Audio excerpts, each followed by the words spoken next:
एक परीक्षा में 40% छात्र अनुत्तीर्ण हुए। यदि अनुत्तीर्ण छात्रों की संख्या 240 है तो परीक्षा में भाग लेने वाले छात्रों की कुल संख्या ज्ञात कीजिए। 600, 500, 800, 900।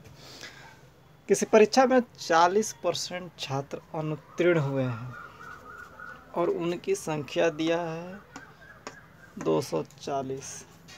यदि माना कि कुल संख्या जो है 100 है तो 40% यदि छात्र अनुत्तीर्ण है तो 60% उत्तीर्ण होंगे।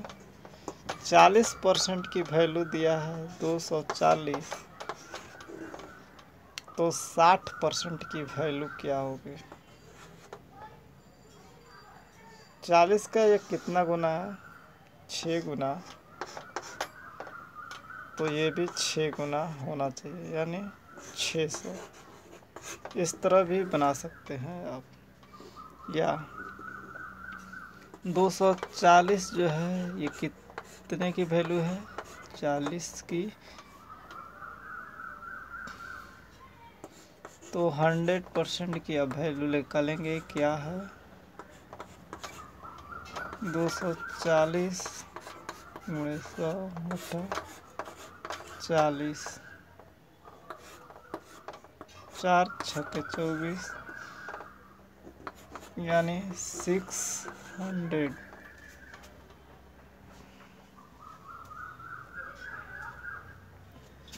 या ऐसे भी आप निकाल सकते हैं। यदि 40% अनुत्तीर्ण है जिनकी संख्या 240 है,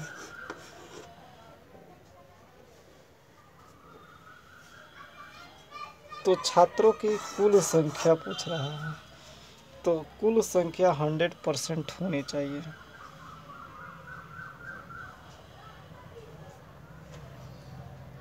तो 100% की वैल्यू क्या है मालूम नहीं है। क्रॉस मल्टीप्लाई गुणा कीजिए। 240 गुणे 100 इज इक्वल टू 40। 0 से 0 कटे 4 छक्के 24, 6 में 100 से गुणा कीजिए 600।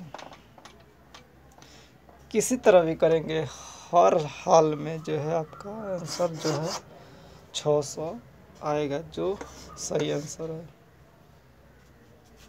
तो एक परीक्षा में 40% छात्र अनुत्तीर्ण हैं और यदि अनुत्तीर्ण छात्रों की संख्या 240 है तो परीक्षा में भाग लेने वाले छात्रों की कुल संख्या ज्ञात कीजिए। तो आप ऐसे भी चेक कर सकते हैं। यदि 600 है तो 600 का 40% अगर निकालेंगे 2 जीरो से, तो 6 चौका 40, 24, 240 आगे देख सकते हैं। 40% की वैल्यू 240 दिया है, तो 60% की वैल्यू क्या होगी? 600 होगी, क्योंकि 40 का ये 6 गुना है, तो 60 का ये 6 गुना होगा।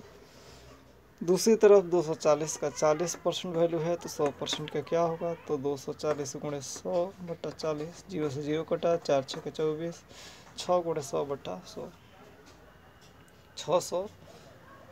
40% की वैल्यू 240 है, 100% की वैल्यू निकालना है। 240 गुणे 100 बटा, हर हाल में चेक भी कर सकते हैं। 600 का आप 40% निकालेंगे, जो कि 240 आ गया, करेक्ट आंसर है।